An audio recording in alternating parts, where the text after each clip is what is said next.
Hopefully today will be okay. I don't know, or I'm not fully invested in Twisted Sister, so hopefully.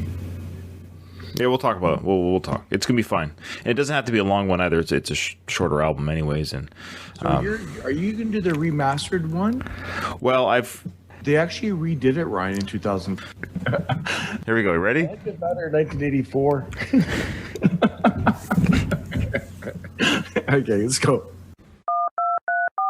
Welcome to the worst of the best podcast. You wanted the best. Well, they didn't freaking make it. So here's what you get. From Canada, Ryan and Jason.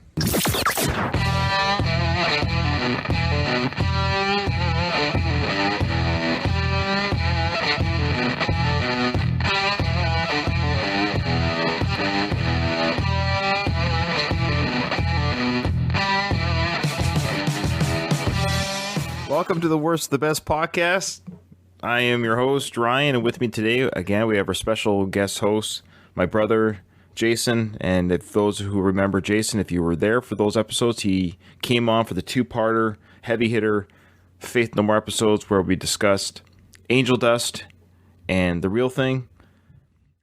And if you're listening to this episode because you happen to be a Twisted Sister fan and you want to hear our discussion on those two albums or any of the episodes from the back catalog, go take a listen, go take a look. Jason, welcome. Hey, thanks for having me back, Ryan. Appreciate being here.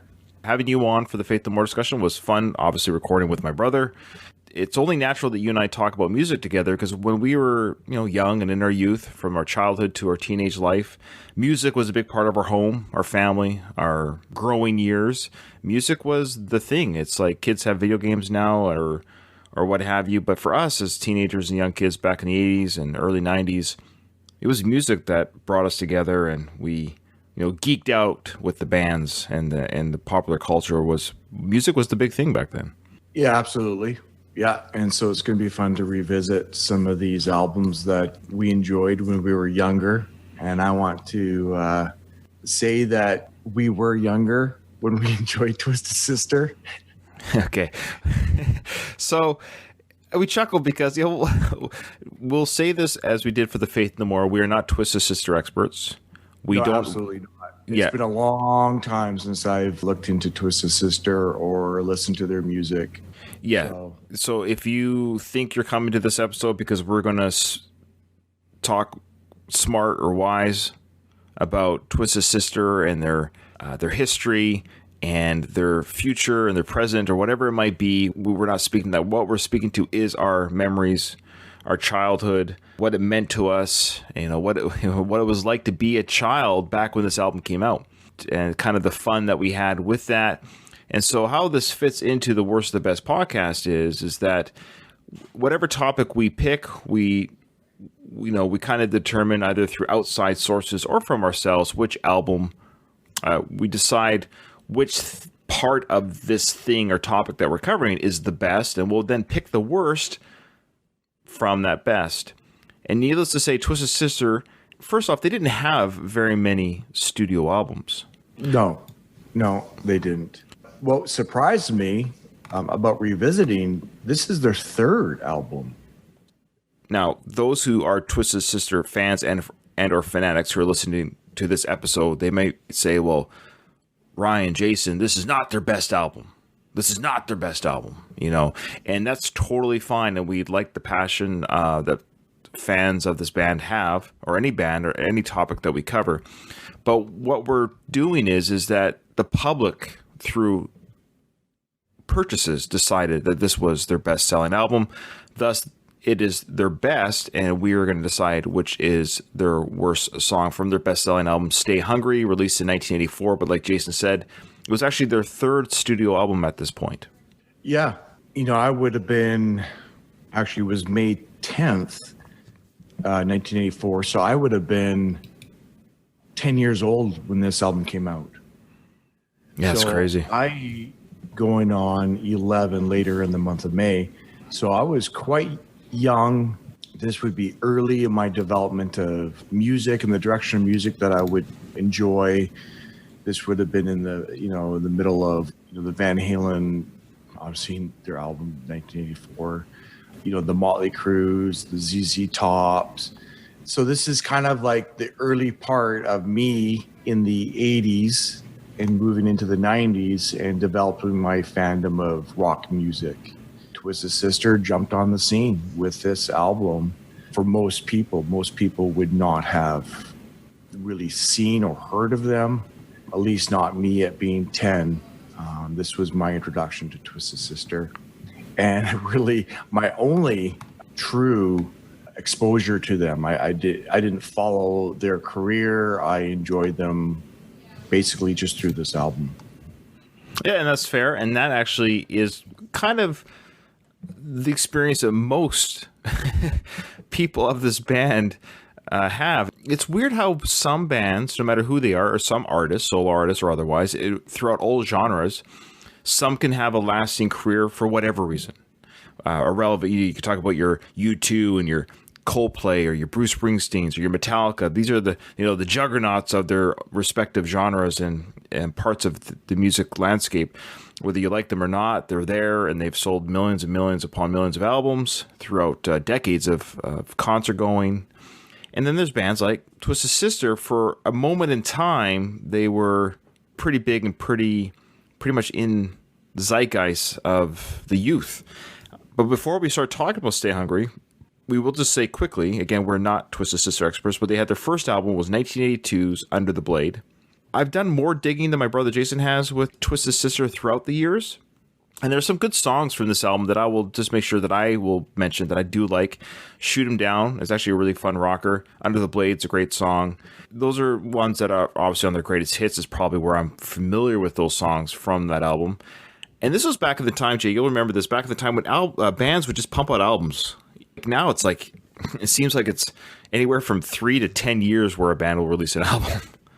Well, what I kind of doing a little bit of homework to get ready for this podcast, this album was recorded in February and March of 1984, and the album was released in May.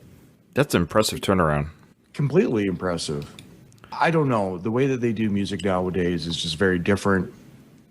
The way that they pre-plan tours are like being put together before the album's even done. Like, there's so much behind the scenes, and you wonder why does it take 3 or 4 or 5 years for an album to come out? If you're a big band, if you're Pearl Jam per se, let's say Pearl Jam, you are planning a tour and marketing well before an album's even close to being complete. Back then, they just recorded an album and threw it out, hope people liked it, and then go like, oh, we have an audience, so we'll create a tour behind this. It's different. It's very different. And this album sold 3 million, which is solid. But back in the day, when all people were doing was buying albums, whether it's CDs or tapes, probably tapes at this time in 84, obviously, not CDs yet. Like a lot of album, sales, but it's also not a lot. Yet everybody knows who Twisted Sister is. They know their 2 or 3 big hits. But they did that just on 3 million albums. And MTV, their videos were famous on MTV. They were hitting the start of the MTV, it influencing how we view our music or enjoy our music. They hit everything kind of all at the same time. They had obviously their looks. They had their 2 big songs off of this album. They had the MTV exposure. Yeah, the rest is history. I mean, they still, I think, they toured up to 2016, if I'm remembering correctly. It may have been their last tour. Dee Snider, the lead singer of Twisted Sister, and the only member of the band that I can name without looking at their Wikipedia page. Now, that's just me being honest. Again, we're not experts, but Dee Snider, certainly a notable and even a well-respected vocalist throughout the metal community. The guy can sing, and he can sing live. Yes, and what's interesting is he was the face and the sound of the band. He marketed, and without him, the band probably would not have been able to succeed. The music is not anything technically difficult. Well, okay, we'll get to that. So their second album was called You Can't Stop Rock and Roll. That was released in 1983, so just barely a year later. Some songs from that are quite good are actually I Am, I'm Me is a great song. And they had a song here called We're Going to Make It. And then track 7 was I've Had Enough, which I think if they combine that two, we're not going to take it. Right. I just thought that was kind of funny. All right. And then in 1984, May 10th, like Jason said, they released their huge album, Stay Hungry. And Jason and I was 8. Jason was 10 at this time. And we were, young. It's young to think back then, but I didn't feel like we were already listening to Motley Crue's Shout Out the Devil album, Van Halen's 1984.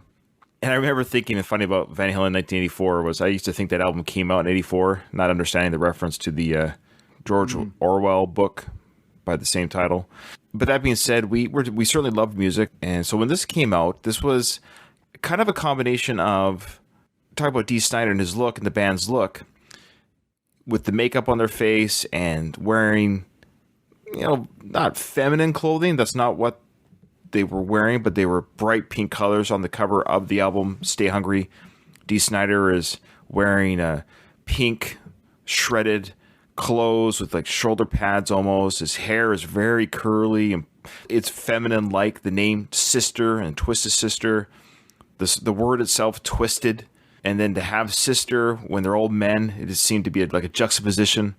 He's wearing makeup in it seems very silly now. I guess it was even silly back then, but back then it was deemed more of like inappropriate or not what normal people do. And then above all, the name of the album is Stay Hungry. And in his hand, he's holding a leg bone of some sort from whatever creature, whether it's fake or not, we don't know. It's raw. And it looks like he's about to take a big bite out of it. And this elicited, believe it or not, controversy amongst the parents of the day. Yeah, I felt uncomfortable with that album cover. I didn't quite understand why you'd have this like raw leg bone of whatever animals. It would have been a big animal if it was real. Yeah, like, being 10 years old, it was a little bit of a shock, right? Like that's what they're going for. That's what these band people are going for. And as far as like the clothing and the makeup, it is weird to think that I was 10, but I actually also realized in my own mind, I can recall just going like, they're just trying to be shocking. And I did look past all that, actually. It didn't affect me, really. I wasn't turned off from their music because of that. I kind of understood that they're just trying to do this stuff for shock value. This album, I was in love with it as a child. Because like you were saying, I think it was that combination of scary. Some of the songs on this album are quote-unquote scary. This is back in the day with the early Nightmare on Elm Street or Friday the 13th movies are now hitting the theaters. All of these themes are in here. Yes. Freddy Krueger. Yeah.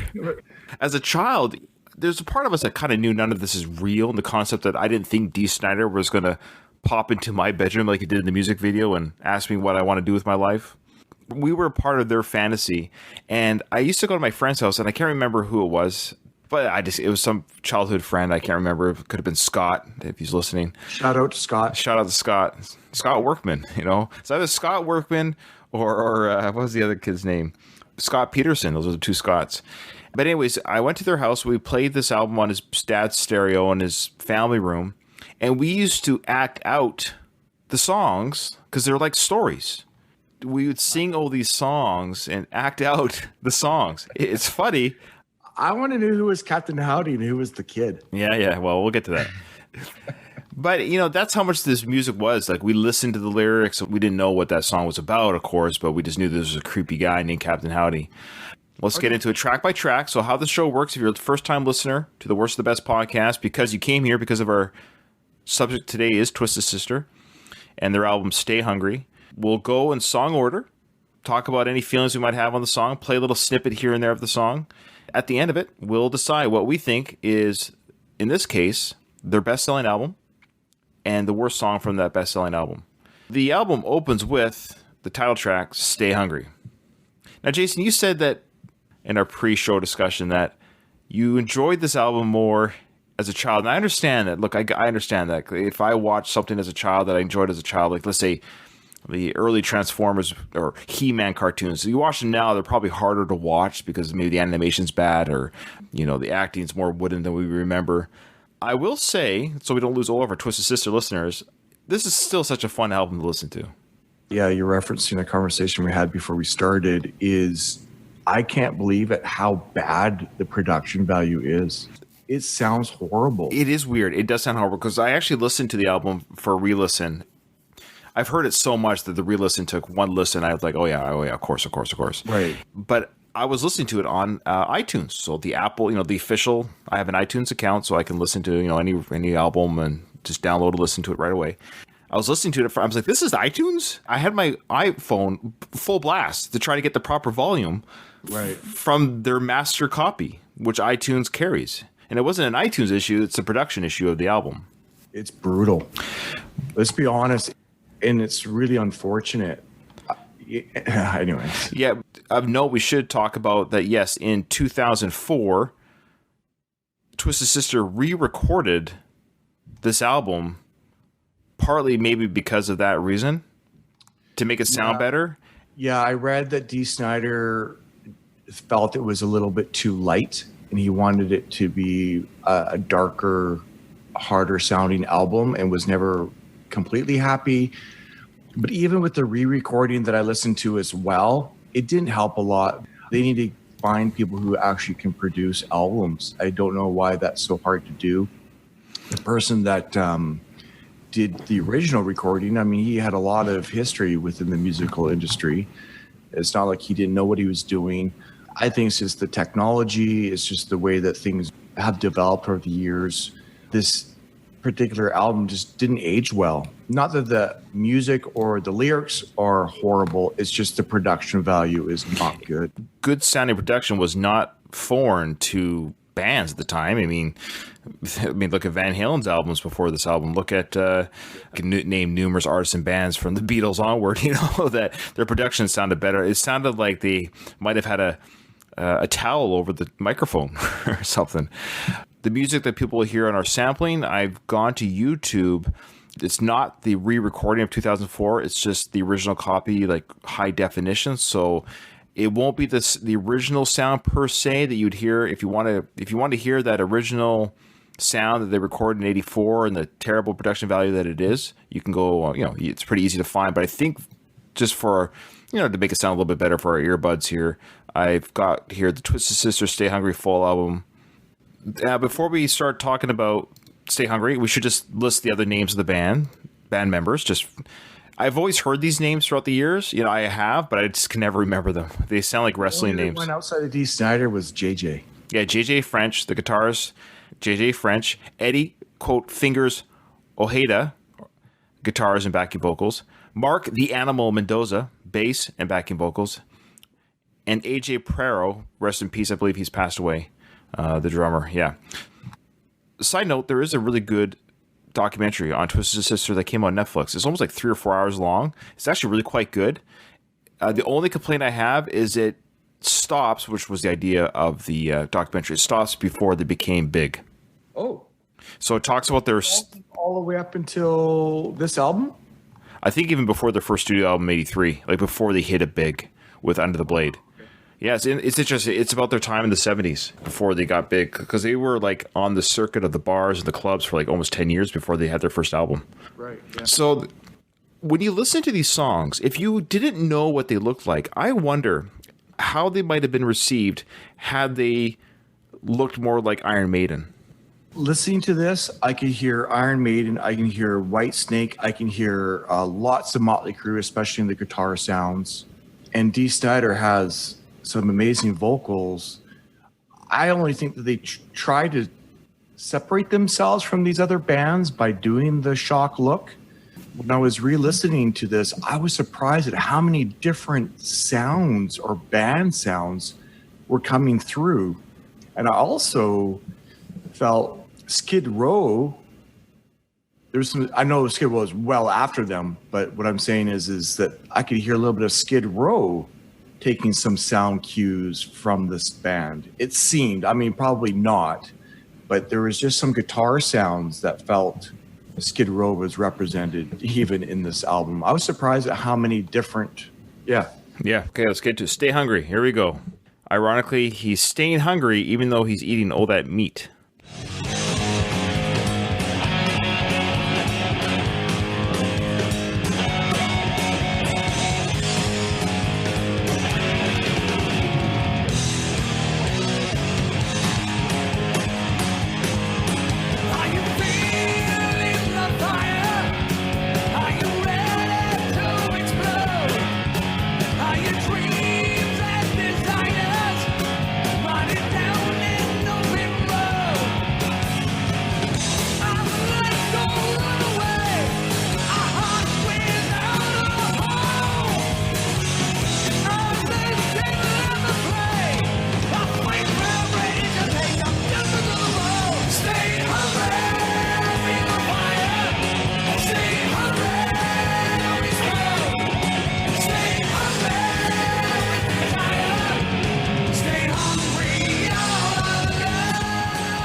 That's a great opener.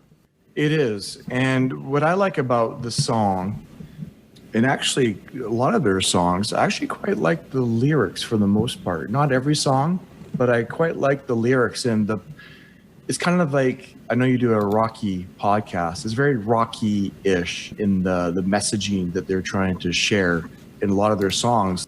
Just keep pushing, keep going for your dreams, keep striving for what you know is the best for you. A lot of those lyrics are very positive. Yeah, and that's the thing. That's what I mean. If you didn't know what Dee Snider looked like, or if you didn't wear the getup, so to speak, and I know that was her thing, you can't change history. Look, I'm going to be honest with you. I love this album. I really do. It's so much fun to listen to. It's such an easy, fun listen. And it's actually a legitimately good rock album. And there's a part of me that wishes, like, maybe had they just been normal looking. I don't know, because Dee Snider can sing, and he can still sing today. Yes. They actually sound better live than they do on their albums. Yeah. Which is always a sign of a great band. Their first single from the album was actually We're Not Gonna Take It. That's the second track on the album. I can't imagine anyone's listening to this that doesn't know this song. But Stay Hungry, before we get into that, I like Dee Snider's, his vocal change. He has a great ability in his songs that I found listening to this album again, that the part before the chorus is almost better than the choruses. Right. If that makes sense. Yeah.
They knew what they were writing. They knew they were going to have a song that people could sing along with in a crowd. That's exactly what I was thinking.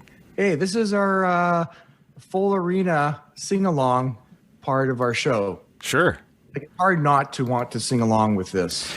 Oh, yeah. You'd be made of, if you're at a rock show, they're like, this part right here, when this part comes on, if you're not singing back at them in the crowd, you're dead.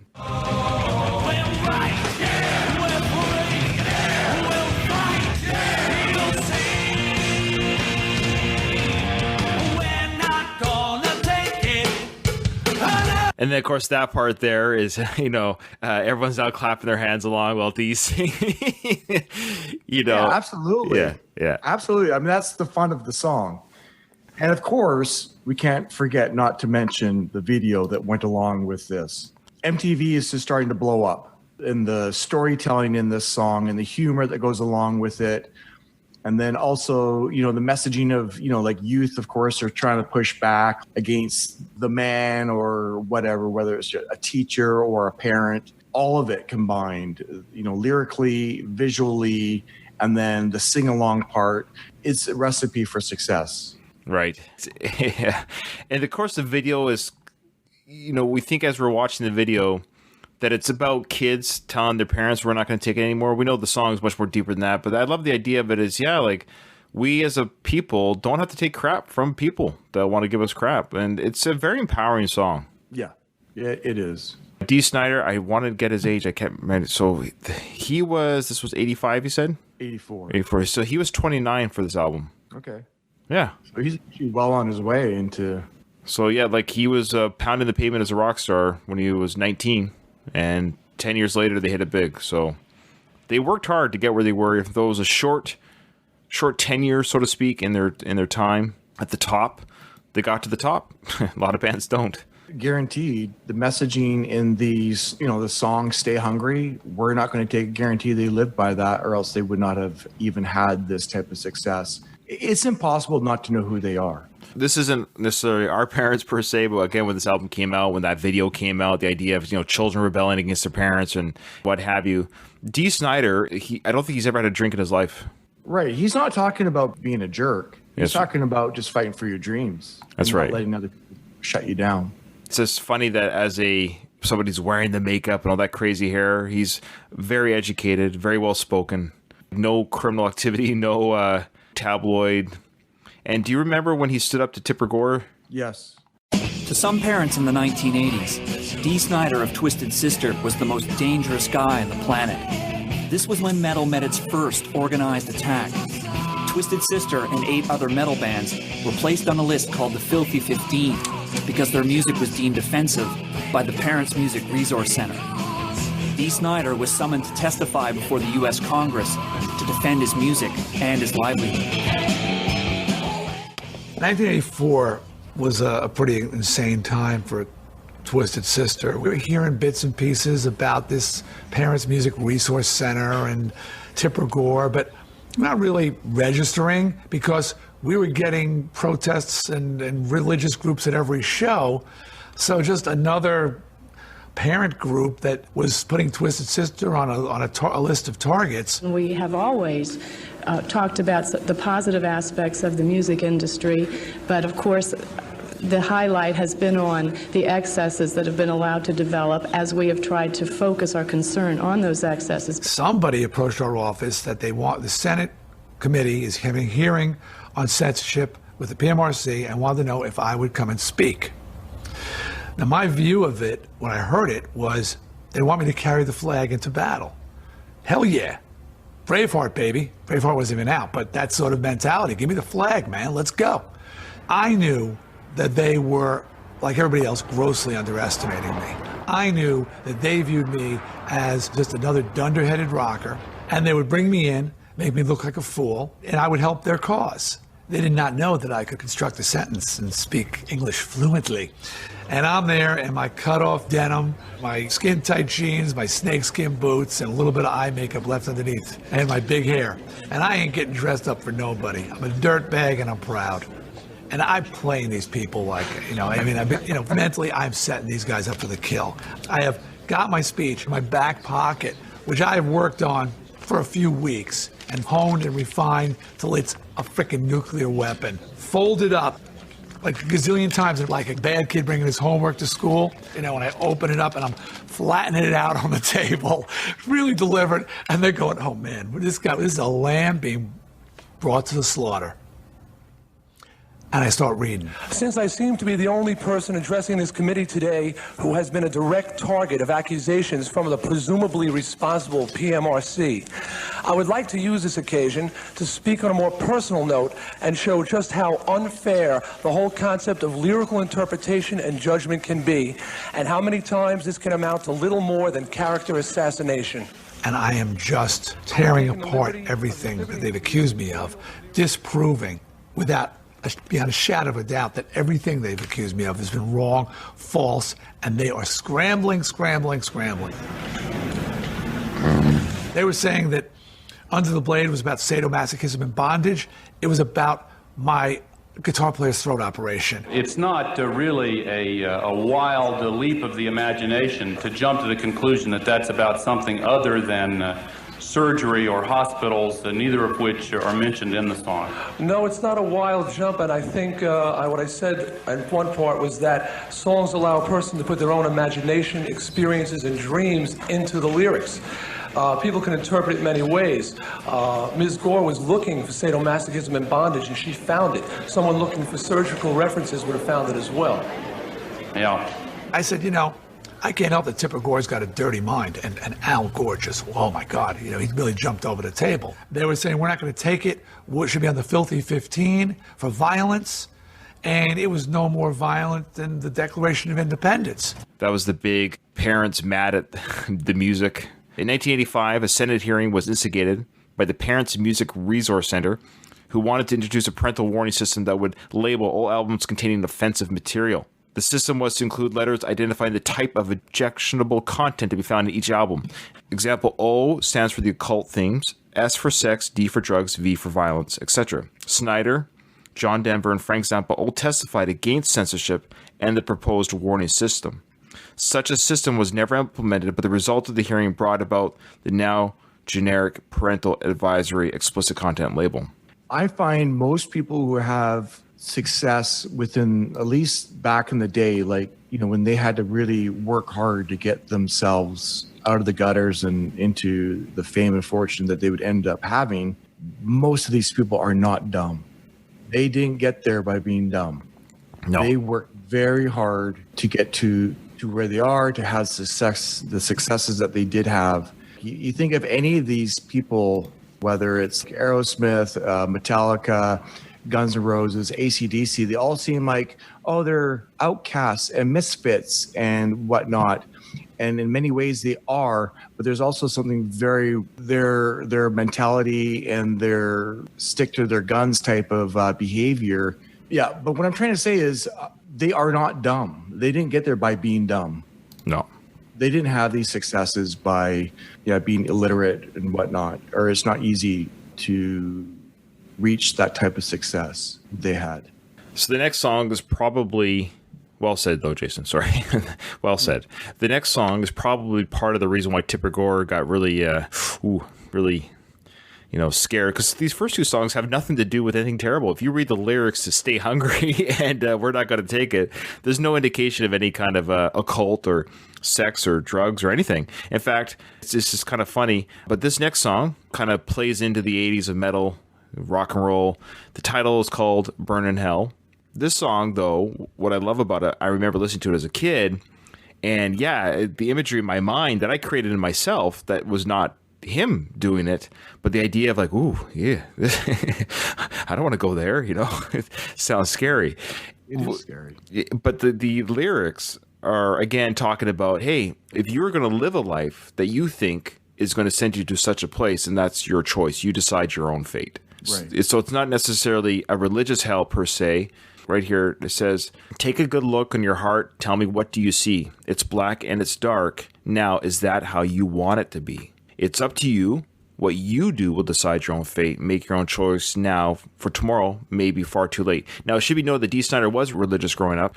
Yeah, so his father was Jewish and his mother was a Catholic family. So you can imagine that religion, he was raised as an Episcopalian. So it was in his home. He sang in the church choir. And so religion upbringing was certainly in his life. As any artist, they draw from what they were raised with, what they kind of knew, what they were taught. So this song, but when you hear it, you think, oh boy. But that's what he's saying is, if you decide to do this stuff to yourself, and that's where you'll go. You'll have your own personal life will feel this way or be this way, but you don't have to, it doesn't have to be there. I just want to say this is one of the best songs ever. Right. And again, the messaging, right? We've gone through 3 songs now. We'll sample this one, but the messaging in his lyrics are typically just positive. Yeah. And this song, it has that darker edge feel to it. Really adds some depth to this album and to their music. Exactly. So you have the Stay Hungry, which is kind of your standard opening rock song. Then We're Not Going to Take It. It's very radio friendly, obviously MTV friendly. And then all of a sudden we go to the part of the next couple songs here where it's, we're going some dark territory. Here we go. Burn in Hell. I love the build up when he yells out Burn in Hell.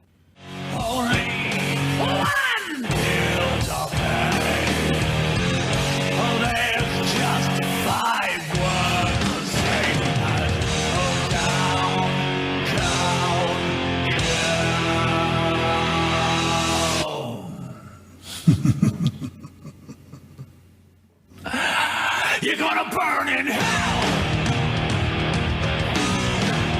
Oh, burn in hell! You can't believe all the things I've done wrong in my life.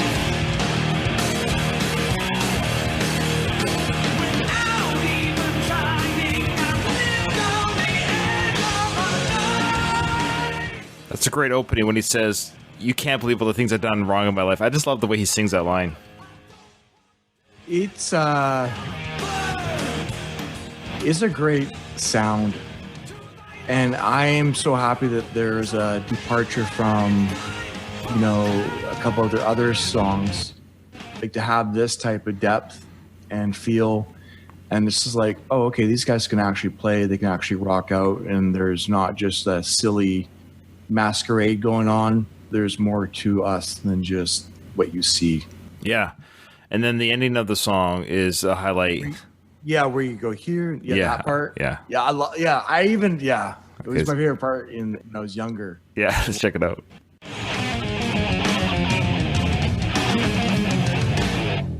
Hear no evil, don't you see no evil, don't you lay no evil down on me. You're gonna burn this hell. No evil, don't you think no evil, don't you play with evil, cause I'm free. You're gonna burn it. Hear no evil, don't you see no evil, don't you lay no evil down on me. You're gonna burn this hell. No evil, don't you think no evil, don't you play with evil, cause I'm free.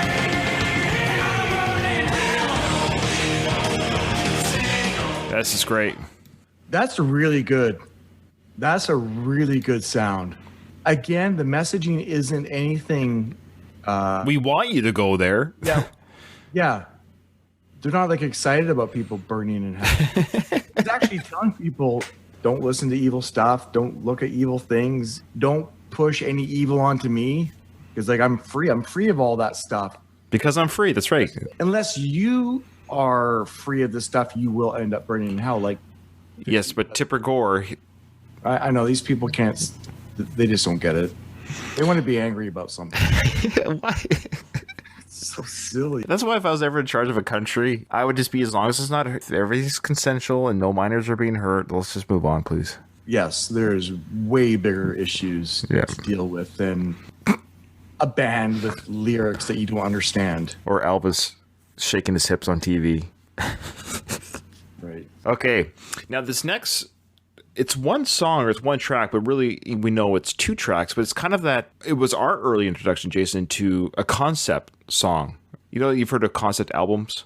Yeah, absolutely. Of course. Where the whole album's like a story, or you're traveling. And much of this album sort of is, but these two songs, which form the Hortaria, is Captain Howdy, and then it bleeds into the song Street Justice. It tells the story, of course, Captain Howdy, who is, the song itself doesn't necessarily say, it spells it out without quite spelling it out. You could say they were whatever age the kids are, we don't know, but the parents are upset. That's what we do know. So an individual named Captain Howdy, which I like how they created a name or a characterization of something that you can't tag it to a race or color or age. Right. It's just an individual that is evil, that he harms children. Now, we assume that maybe there was sexual assault on the children in this song, but that's never explicitly said. And again, it's a story of an individual who enticed children to come to his home, which was like a fantasy land, or it's enticing, but they can't escape. Once they come into his house of horrors or a twisted circus or whatever, they can't escape.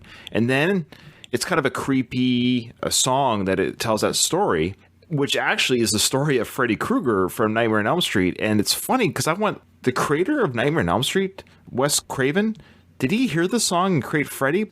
But the movie came out the same year, so there's no way, because this album came out the same year. So they both came out the same year telling the same story. Isn't that weird? I was just going to say, before you brought that movie, this was in the thoughts and minds of people back in the day. Remember kind of all the ideas that there was like the cult killings of babies in cemeteries. You remember all that hysteria around stranger danger, and the different strokes had the famous, the Gordon Jump. Yeah, Gordon Jump. Yeah. Played the creep. That is a creepy episode. Yeah, being a pedophile. Like, there was a lot of the fears going on at that time of almost anybody can snatch your child and bring them into their home, and you'll never see your child again.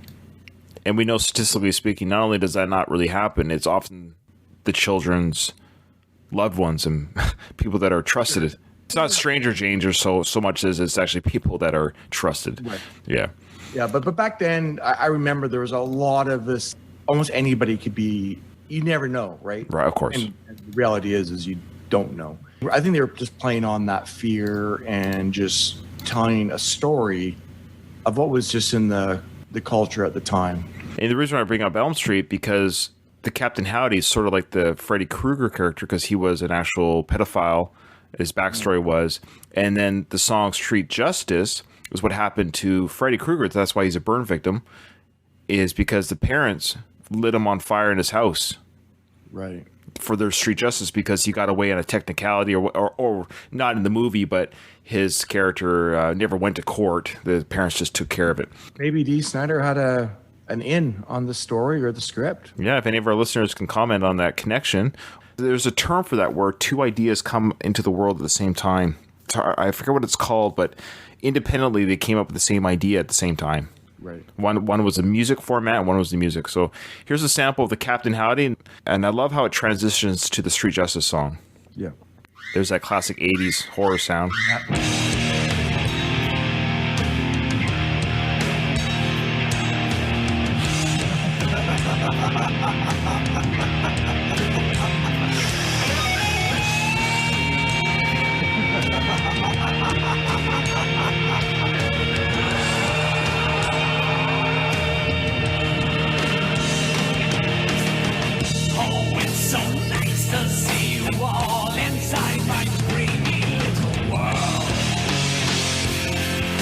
Right there. It's so nice to see you, oh, my dreamy little world. It's weird. Like right there it talks about, Yeah. Is that uncanny? It is. Make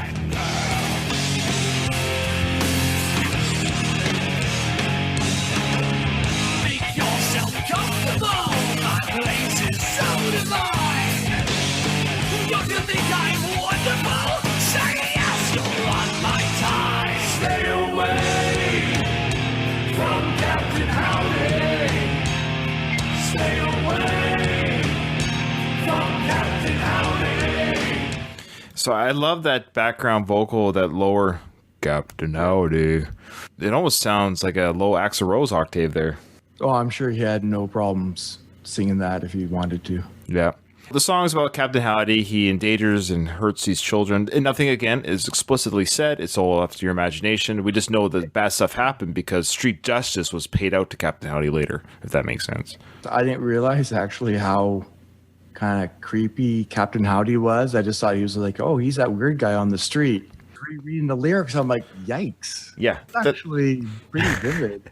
It's vivid, yet vague at the same time. As an adult now, I better understand what the story that he is sharing actually is. And I don't think I quite understood it when I was younger. Yeah, when you get older, the double entendre or what they're really talking about or whatever it might be, of course, you're going to know it through adult eyes that you didn't know as a child. And that protects the children with still enjoying the music. And we just thought Captain Howdy was like a bad person, like Captain Hook from Peter Pan or something. You know, we just... Yeah, right. The song then bleeds into Street Justice. The parents take revenge on Captain Howdy. So Captain Howdy's kind of a slow, melodic, dark, and then Street Justice is like a ripping rocker.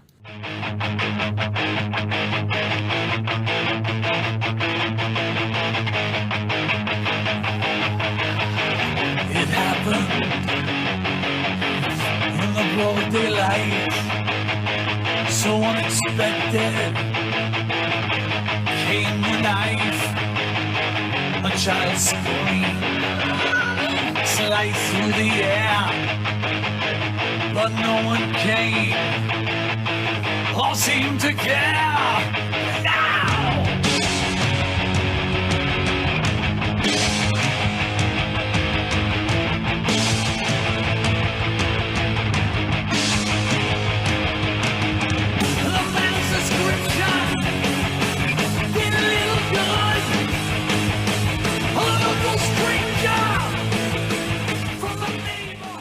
So the song continues. He talks about this journey of this man who is now put on trial, and he gets off in a technicality, and then the parents perform street justice on the guy. Bring it. Yeah.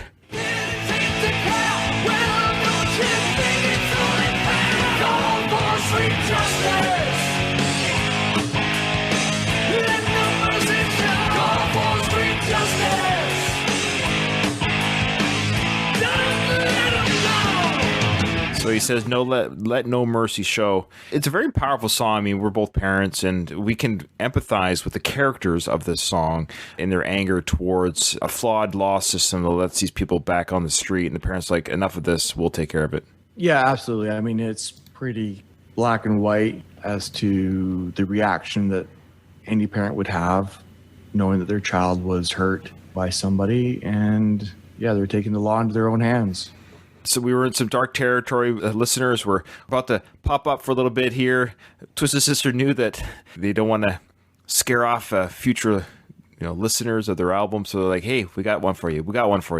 So just when you thought it was a little dark and dreary, they come with their second single called I Wanna Rock. Here we go.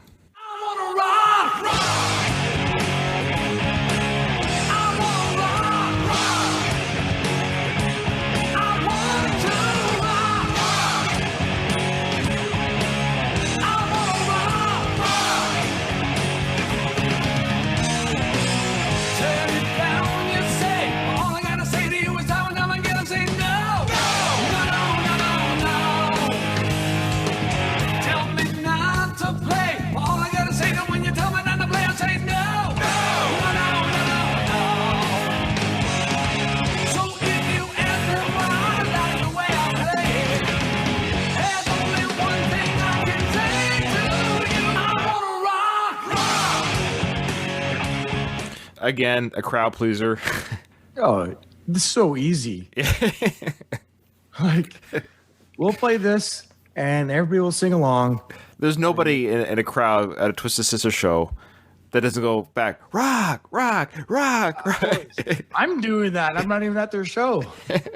I think it's great. There's nothing wrong with giving the fans what they want at a show, like to create a song that that a live performance would be enjoyable to do. It's one of those songs that you might not listen to every single time you put this album on. Right. But when you're at a show, you are expecting the song to be played. Yeah, it's fun. It's one that obviously any non-Twisted Sister fan, anyone that's listening to this episode that just happens to like the podcast, they know that song. Again, they captured the MTV, like they were smart. Right. I mean, whoever was helping them on this album and help market them, they capitalized again on the music video. The first single and this single, utilizing the short video storytelling to go along with the song, was genius. Mm-hmm. So that was their second single. And their third single was a song after this one called The Price. Every band back in the 80s, metal band, it was almost standard to have a ballad, a slow song as we called it back in the day. This is more of a slow song than a ballad. Jay, I'm not going to lie to you. I love this song. You can't tip your hat? What if... Well, wait, is this... Are you saying you're not going to pick this song? Well, we're allowed to on the show, as per the rules. You can tip your hat. Look, there's 9 songs to choose from, so I'm not going to say every song how much I love it per se. You can love every song on an album, but there's still going to be one that ranks the lowest. That's True. all. Yeah, no, and I agree. This is a great song. This sounds really good too, and it really shows Dee Snider's vocal range. I just kind of wish we heard more of these songs from these guys, but it really encapsulates the 80s and the slow song of the 80s, which I just kind of miss. I kind of miss these songs. I kind of miss bands doing them. I don't know if it's considered not artistic enough nowadays or not smart enough to write songs, but what I like about Twisted Sister this album, is it isn't complex. It doesn't challenge the artist per se, but it's just so much fun to listen to. Yeah, it is an easy listen. They were firing in all cylinders. They had some of the dark, they had some of the light fun stuff, and then they have a ballad. They were showing off everything that they had to give. Here we go, The Price. This is a hard song to turn off, but let's take a listen.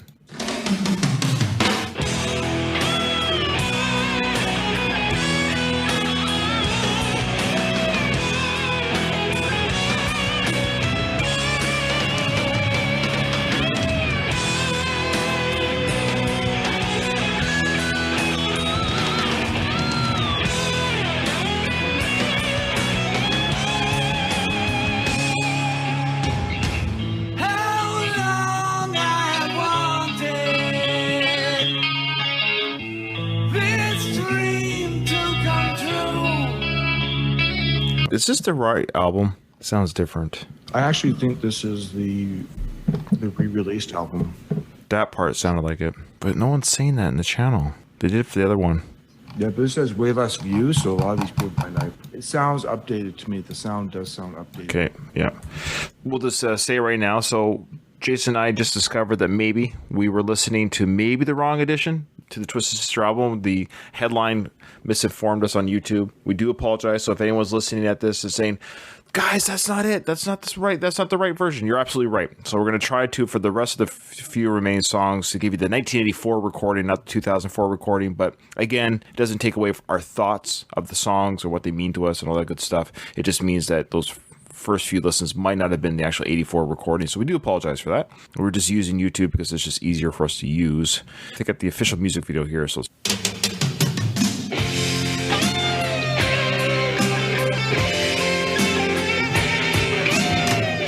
I do like how it's kind of cool. They start off with, guitar solo right at the beginning. And this video, if you want to watch it online, guys, is with them without their makeup, which is kind of interesting.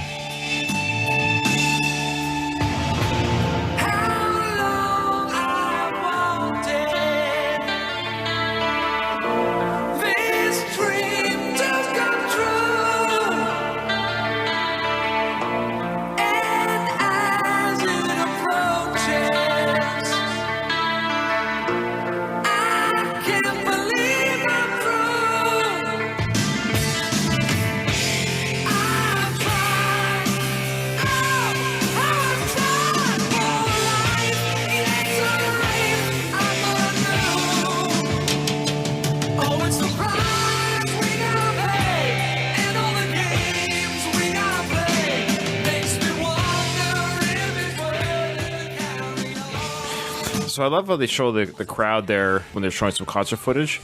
They just don't, crowds don't act this way anymore. I know. It's a lost art form. Twisted Sister in back in the 80s, though they sold 3 million albums with this release, they didn't have the big crowds that obviously Van Halen had then or what have you. But it just shows you when you went to a concert, no matter what size the crowd was, you just your hands are out, you're trying to reach the band, everyone's like, yeah, it's actually quite sad to see some of the large groups of concerts at the large shows and people just standing there, not knowing what to do with themselves. I don't know what the differences are. Just on a side note, I have gone to some smaller shows with Ethan, my youngest son, in smaller venues. I'll tell you what, it's impressive. Some of the crowds that we've seen that's good. Are pretty rough and pretty into it. There's still a core group of people who want to see these type of rock shows and really enjoyed to it. Okay, that's good. Yeah. I follow Metallica on YouTube, and they've done a great job with that. I give them full credit. They release a lot of pro shot concert footage. Yes. Give them full credit for that. They let their fans see them up close and sounding professional, like professional sound. Some of the crowds, I'm like, oh my gosh, guys, you're listening to Master Puppets, and they're not moving. Some of these crowds. I know. I hear you. I see the same thing. It seems like if you're not from South America, you're not rocking out. Those South American crowds are amazing. They seem to still understand what it is to give back to the band, what the band is giving to them. For a lot of us, it seems to be a lost experience. And I don't know why. Yeah. All right, so that's The Price. Great song. Great song. What I thought was interesting in that official music video, how they were cutting between no makeup and makeup. I think the makeup shots seem to be at the show. Yes. So I think what they're trying to do maybe is already start to distance themselves from that look. And maybe they knew that, okay, we got people's attention, but we don't want this to be just about the way we look. And maybe having that as their third single and third MTV look of themselves, that they were already starting with the idea that we got to get rid of the makeup and the look if we want longevity. Right. Just an interpretation of what I was watching there. Okay, so the next song is called Don't Let Me Down. I hope the song doesn't let us down. Not one of their bigger hitters. I admit, not one of their biggest songs from their catalog. It was one that when I listened to it again, it's like, oh yeah, this song. But I couldn't hear it in my head until the re-listen after so many years. Here's your Iron Maiden sound here. Yep. Oh, I wanted to say, Rye. Yeah. On that last song, it felt very Whitesnake. That's kind of the Whitesnake feel I was hearing. Yeah, there's a lot of different sounds on this album. That's actually an excellent point. For better or for worse, this album is not cohesive. It's not. Yeah, it's not. There isn't one like kind of thread that's going through all of it. It is a bit of a mixed bag. And speaking of which, this song is one example of where the singing before the chorus is better than the chorus.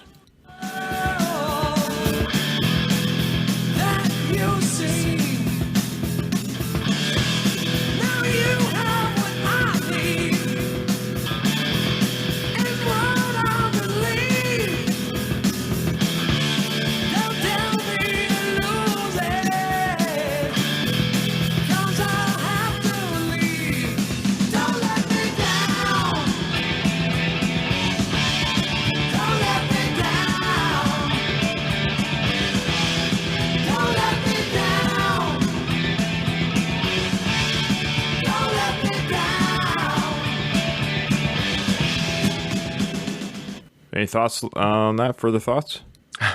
Not really. All right, so the second last song on the album, song 8, is called The Beast. And I should have just used their site. This is actually the Twisted Sister official site. So again, we want to apologize for the hardcore Twisted Sister fans of the first few songs. It looks like we might have been tricked. That might have been their re-recording, because I caught that on the price, because I knew when the song was playing, I was like, oh, that sounds different. I could tell the difference. I knew that song well enough to tell the difference. But that being said, so be it. So be it. Again, it doesn't change our thoughts on our worst pick from their best-selling album. The song "The Beast" is another one. I think it's the song that has a kind of a Black Sabbath sound at the beginning.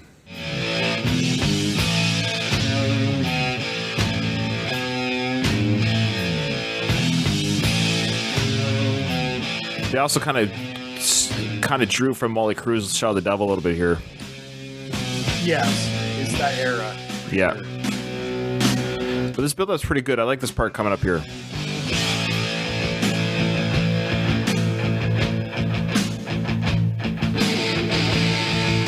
That guitar tone there is pretty cool. That's Molly Cruz.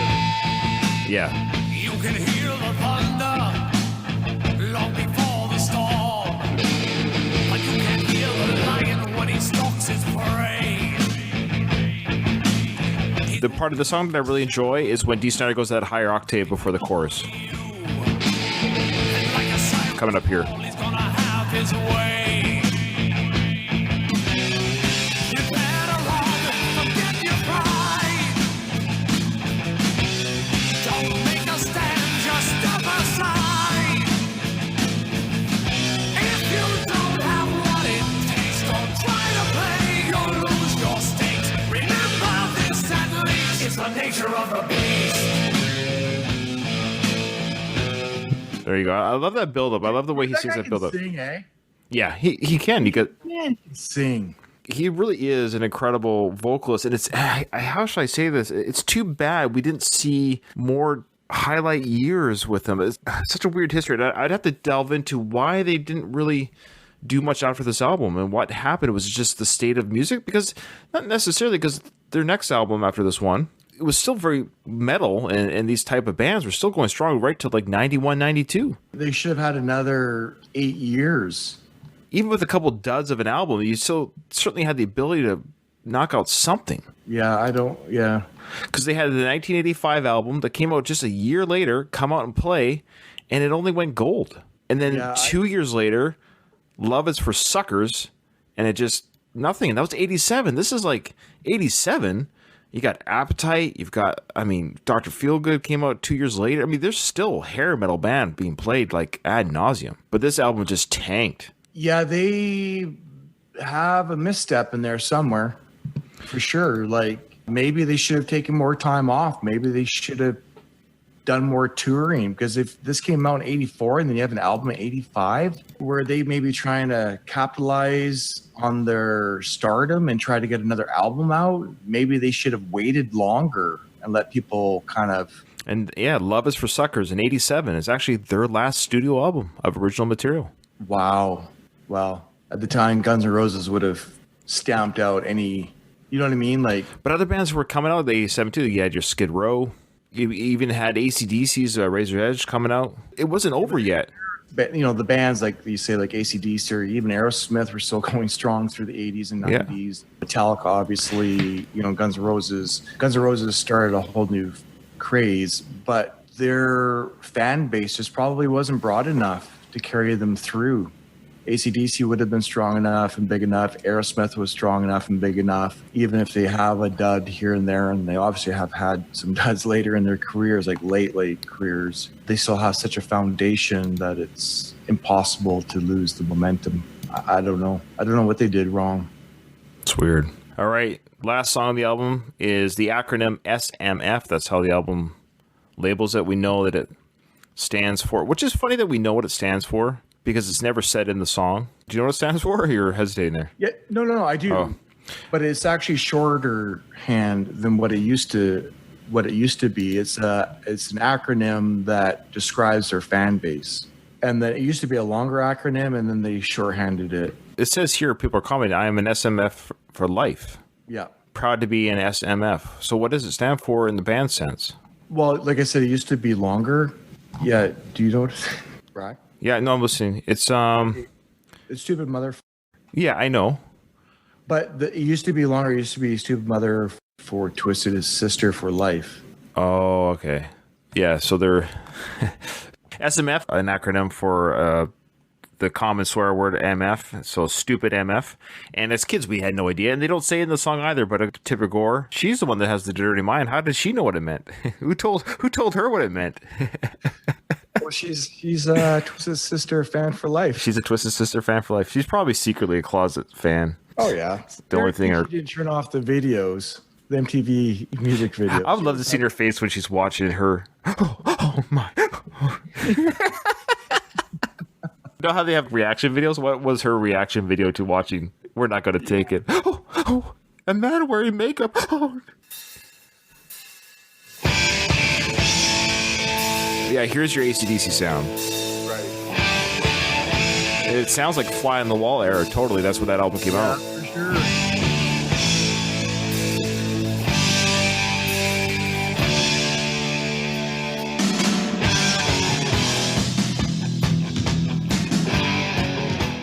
I give full credit to Dee Snider. He's not only the front man for the band, but he also writes all the song and lyrics. He does everything. The beginning is pretty generic and it's all right. It's like it's a rocker. But when Dee kicks in with his vocals, it's the highlight. Yeah, it is. Right here.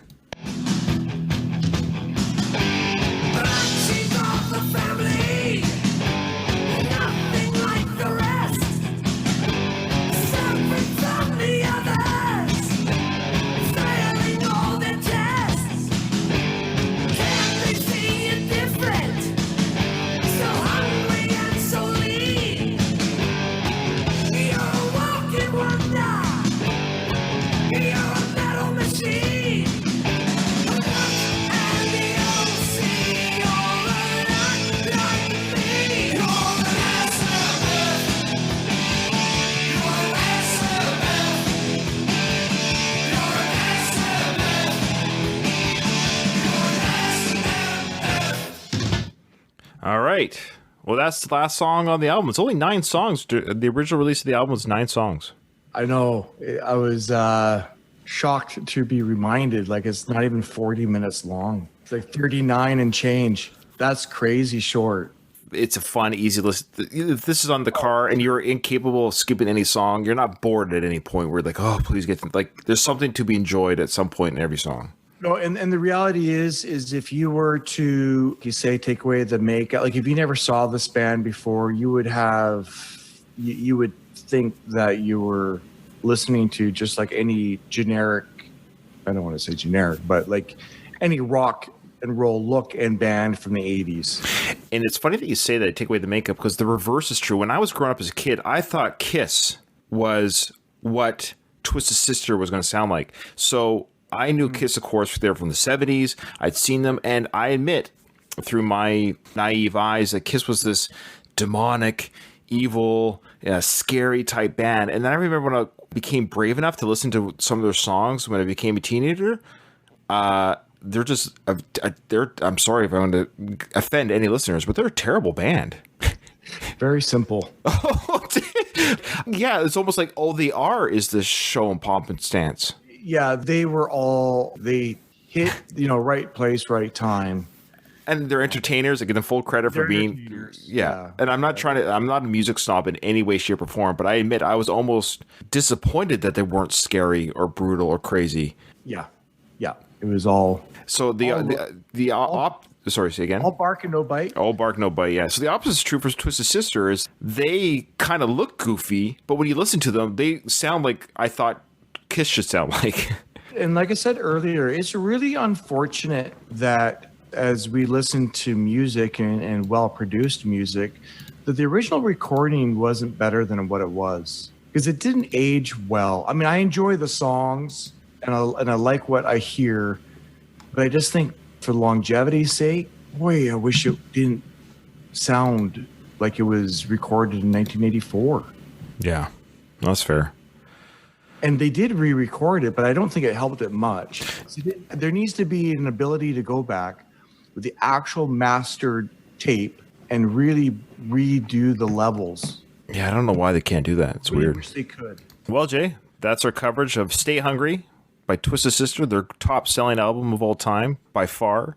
The peak of their time as a band, and certainly, rightfully so. It was a fun listen, and it hit the right time, for our age group as well, and for teens. And I used to do the Twisted Sister symbol all the time. I used to draw it all the time in my school books. I forgot to talk about that. And all my notebooks at school, I actually remember carving their Twisted Sister symbol with my protractor. The compass. Well, it's the compass, the steel pointy compass. Yeah, the steel point of the compass. In that little set that you'd get in elementary school. Back when we had real wooden desks. Yes. And I would scratch the symbol of Twisted Sister into my desk. That's awesome. It's a great symbol, too. It is a great symbol. I mean, again, they were able to kind of differentiate themselves, and having that Twisted Sister, I aged myself again using the Jiffy marker and putting it on my school binders, scratching their symbol into my desk. Their claim to fame was kind of short-lived, even though people adore them even to this day. They toured up until, I believe it was 2016. Yeah. And had they come in my area at the time and I was available to go, I'd go. Of course, you'd have fun. Yeah, and they sound great. If you look at their clips, they sound great. And Dee Snider sounds amazing. Yeah, I would recommend go on YouTube, look at their live performances, because they do sound better live. They have some professional live recordings, and this, because it's a chunkier sound too. It's yeah. Which is how I wish the album sounded. Right. I wish they could capture that live sound, but on an album. And I don't know why people weren't able to do that. Well, if it's a criticism that you sound better live than you do in the studio, that's actually a criticism I'm sure Dee Snider will accept. Yeah, absolutely. So what is the worst song? 1 to 2 songs on this album that I'm balancing between. Right. You want to give your pick first? Do you have one solid pick? Well, I do have a solid pick. It's the Don't Let Me Down. Yeah, sadly, that song does let me down. It lies flat with me. Right. There's some nice little highlights where the build up, but the chorus is boring, and it just repeats itself with very much, and it's 4.5 minutes long. For a song that's pretty standard throughout, there's very little to be enjoyed for that length of song. It's going to be my pick. Don't Let Me Down did let me down. Yeah. And that's the pick that I have as well. We're Not Going to Take It is not far behind.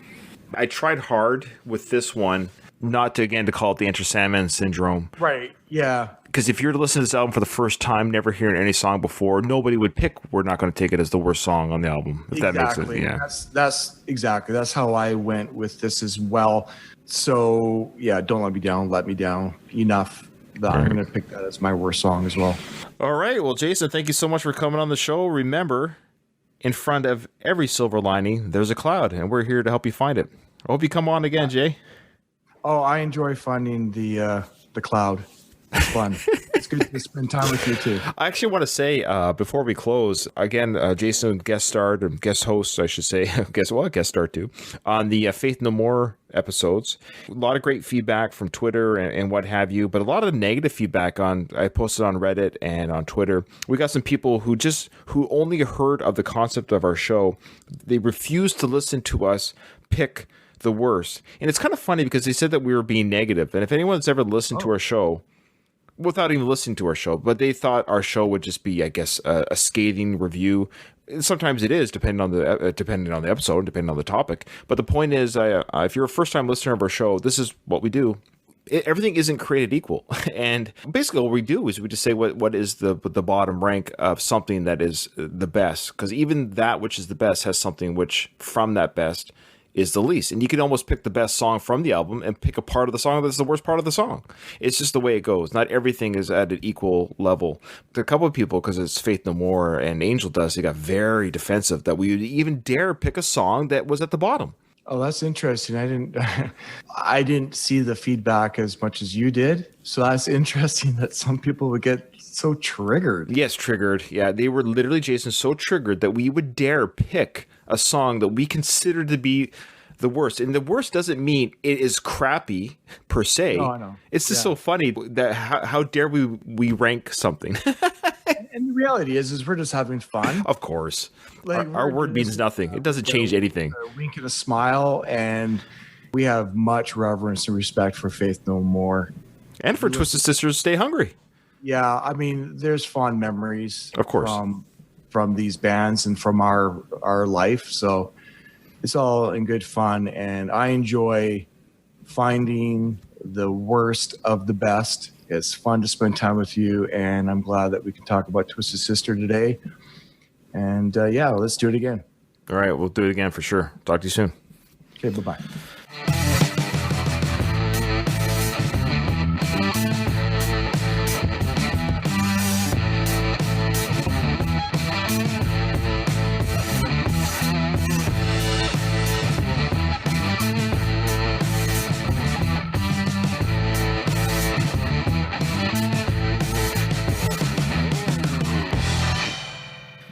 All right, brother. That's it.